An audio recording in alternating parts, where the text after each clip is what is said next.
Today, we are playing a really awesome deck that is based entirely around the Gate land type, and it'll be an awesome historic deck taking advantage of gates from tons of sets. Let's break down exactly how the deck works.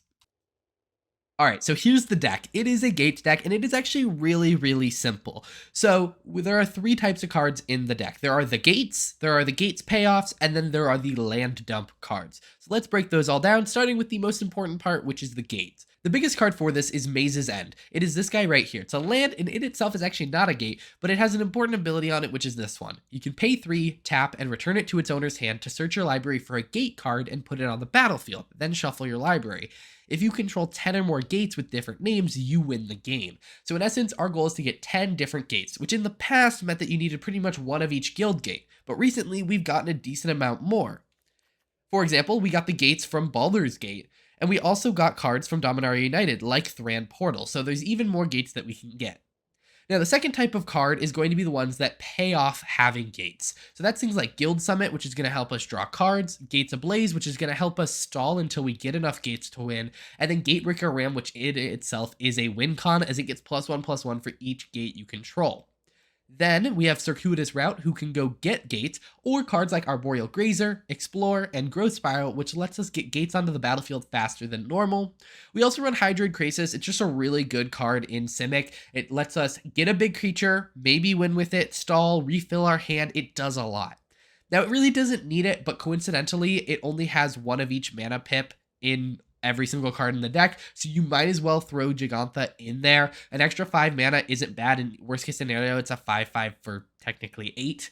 But yeah, you might as well throw it in here, as there's nothing stopping you from doing it.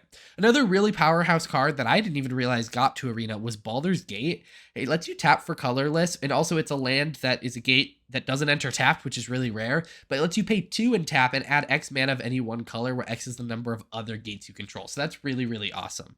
Either way, we're going to go play some historic. This is a really fun deck. A lot of it is just the core of what it was in Standard. You'll notice like all of these cards outside of Explore were legal at one point in Standard. Kind of an interesting perspective to see how the deck has shifted. If you want to see this deck and you want to play it, it will be in the description down below. But let's jump into the first game. This hand is really top heavy, so I'm not loving it. This hand feels a lot better. I think we dump the Gatebreaker Ram. No, we dumped the Hydroid Krasis. That's better later. Versus the Gatebreaker Ram can actually just make it really aggressive. Especially if we're paying for it with 3 gates. It'll be a 5/5 for 3. Which we'll need if we are going to survive a Goblin deck. Hey, we got our Hydroid Krasis back. Next turn, we will Growth Spiral, most likely, hoping to draw into another land, getting 4 lands down into Gatebreaker Ram. Oh my gosh. This is insane. We may actually be slightly changing our plan in Gates Ablazing, but we don't have white. We'll do white. Just in case I end up needing it for something.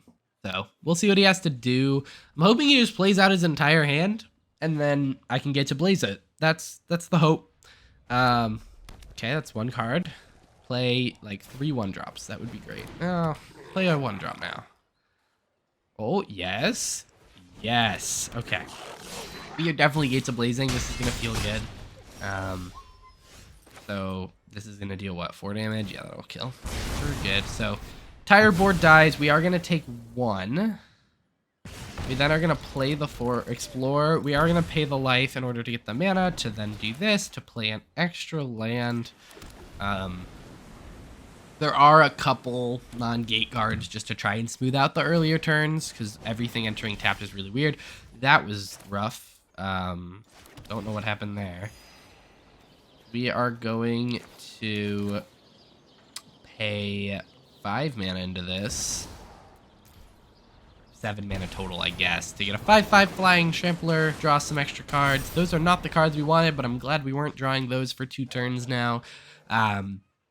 This should be able to beat most things in his deck. This is probably just a Goblin Rush deck, which I feel like that early Gates Ablaze was just huge. This is also huge, because we can do this into Baldur's Gate, which is our best gate, and then like one of the Seeky ones, which let me draw cards. And then we can play a Gatebreaker Ram. We are going to lose a life. Yeah, I'm not a big fan of, where is it? Thran Portal, but it's just an extra gate, and like it's so hard to turn down an extra gate when your goal is to get to 10. We may just end up winning this game to concession or damage. Probably not going to get the Maze's End win. Oh, but that's actually like a pretty serious threat. Yeah, this is closer than I was thinking it is. Okay, here we're gonna do another Gatebreaker Ram, and then we're gonna seek a card. I think because I don't really want to play Arboreal Grazers. Personally, it's not that interesting. Yeah. We get an Explorer. That's at least more interesting. Let's hope we draw Maze's End. A gate, that's fine. That boosts our power of this attack. I am going to just hold back the 5/5 to just stop the attack. I can't let him get a ton of mana. Like, there's not much that his deck seems to be able to do with it. But, like, Battlecry Goblin, each treasure is an activation of that with Goldspan Dragon on the field, so. Alright, so he gets the 3/2. I don't really know what his plan is with that. I guess he's going to give it +1/+1 by tapping it after he animated it. Kind of an interesting choice there. Okay. We are going to kill his entire board. I am fond of this choice. I mean, yeah, that is cool. But I am still going to kill everything. Oh, is there like an Embercleave coming at me? Frostbite, okay. Gonna kill the Crisis. He's still dead. I do still have the 9/9s. That are now 10/10s. And yeah, there we go. So that's kind of a way you can win with the Gatebreaker Rams. Let's jump into the next game. I definitely did have fun that match. Okay, so we have Maze's End in hand, which is honestly not that great. The hand seems not good. We don't have the blue to cast 2 of our spells, so we are going to mulligan, which does kind of suck. This also doesn't feel great, but at least we can cast the Growth Spirals. We're going to throw one of the Plaza of Harmonies out. Yeah. Yeah, we are. So here's the plan. We're going to Forest into Arboreal Grazer, which is going to put down Azorius Guildgate. We're going to Plaza of Harmony, Growth Spiral, hope that one of the 2 cards we end up drawing is a land, and then we'll have 4 lands on turn 2. Which is not bad. Okay, so we do get that. It's not an untapped land, which kind of sucks, but we are going to just put that down. We are rapidly doing this. The nice thing about Maze's End is it is our win con, but it also just goes and gets gates. So, like, I'm going to be able to tutor Baldur's Gate. Never mind, I'm just going to draw Baldur's Gate. Which at this point doesn't tap for more mana than I spend for it. So, not necessarily something I want to do, but we're going to Growth Spiral, which is going to get us another Maze's End, and then a Baldur's Gate. And then we're going to throw Jegantha into our hand. The extra 5 mana, I mean, it can only cast or pay for like the colored mana pips, but it's helpful. It's a 5/5. You might as well run it based on the deck list. There wasn't like a concession that I didn't run a card because I wanted to run Jegantha. 0/3 is actually gonna be pretty helpful here. I mean, he gets to swing with both, but I at least get to block one of them. We are gonna throw down Gatebreaker Ram, which is gonna get pretty big pretty fast. Yeah, it's a 4/4 now, which is scarily like killable, but you know, next turn we can Maze's End, get another gate guaranteed, stuff like that. Overall, this deck's kind of fun. I do worry against faster decks how it's going to do. Typically against control decks, it does really, really good, and so if meta is very control heavy, you know, this will perform pretty well. The 4/4 is being very productive here at stopping an all-out attack. Wow, that was really good for us.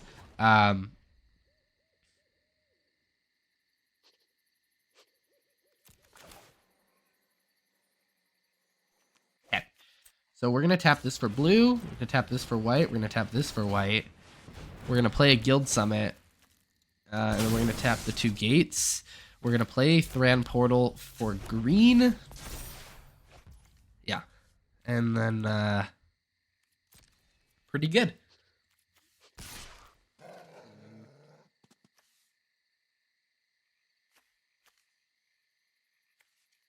I don't think he double blocks this, but he could. I feel like it just feels bad to do that. Because he doesn't want to lose Goblin War Chief, Hobgoblin, Bandit Lord, or Krenko, and by double blocking, he will lose at least one of them. See, here he loses the haste, which, you know, yeah, I'm not that worried about it. Normally I wouldn't do this, but I just want another 0-3. It blocks another guy, so. And with Hydroid Krasis coming out, like, we're going to have another big creature. So that's going to be good. I do have to account for this den that can become a creature. Fable of the Mirror Breaker. Yep. Love this card. Kind of. Feel like it's always seen in play. Oh, I kind of forgot about that. That makes this kind of rough.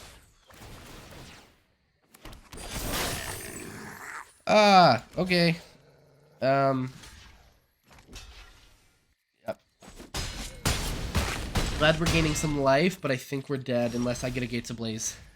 That's not a Gates Ablaze.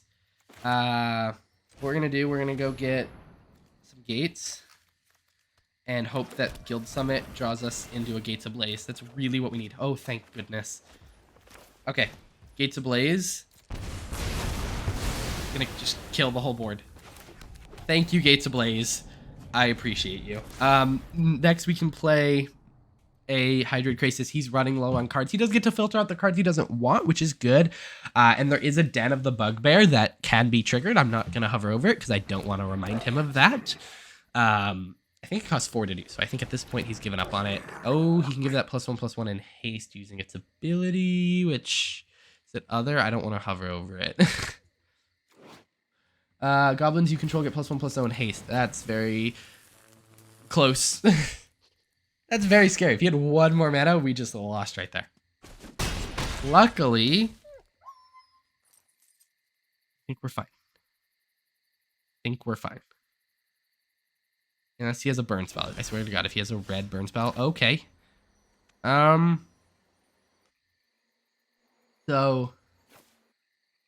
get that to gain me some life. And then we are going to tap this for 5 blue.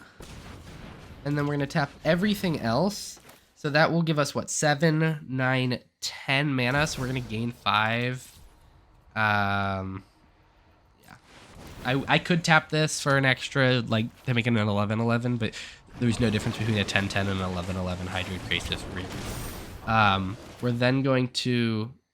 Are we going to do that? No, it's not worth the 1 life. I am going to discard, like, a Guild Gate. Okay. So, we're alive right now. You know, he has 6 mana, so he can pump his creatures +3. That's scary. Yep. I think I'm dead. Yep. That's so sad. Nope. Okay. Alrighty, let's jump into this game. We have a decent hand. Being able to turn 2 Growth Spiral into a Gatebreaker Ram is not bad feeling. But it really depends on what kind of deck they're playing. It's a cute wolf. I enjoy it. Zappy Dog is the best, though, for those of you who don't have this pet. It's one of the first pets, actually. Where's Zappy Dog? There's Zappy Dog.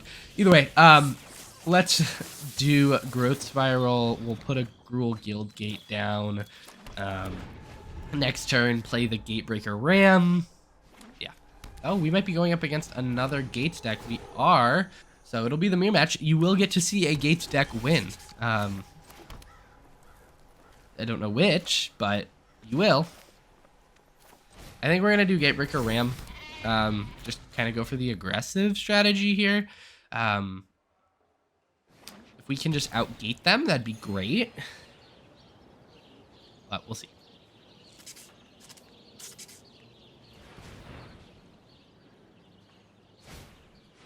Okay, so he went with the Guild Summit route. I almost did that exact thing, but wouldn't have drawn a card off of it. Wouldn't have felt that good. Instead, we're going to do actually Guild Summit, sorry. And we're going to tap the Gruul Guild Gate to draw the card, play the Simic Guild Gate to draw another card, swing with the 6/6 Trample Vigilance. So far we're just in the better position. We have the Gates Blaze, which is going to be really good, especially because at this point we are ahead, but he does have the Maze's End, which is kind of terrifying. You know, so, okay, I guess we get to win. I was gonna Gate to Blaze and then kill it and then swing, but yeah. So that was a really quick game. You didn't really get to see it, so let's do another one. All right, so let's jump into another game. Yeah. So yeah, we're gonna end up with a decent hand. Yes, actually. It's a little Arboreal Grazer heavy. I prefer the Explore effects, except they are just going to concede. Okay, well, we win yet again. This is the power of the Gate deck, by the way. You just load in, they don't even know what you're playing, and you just win.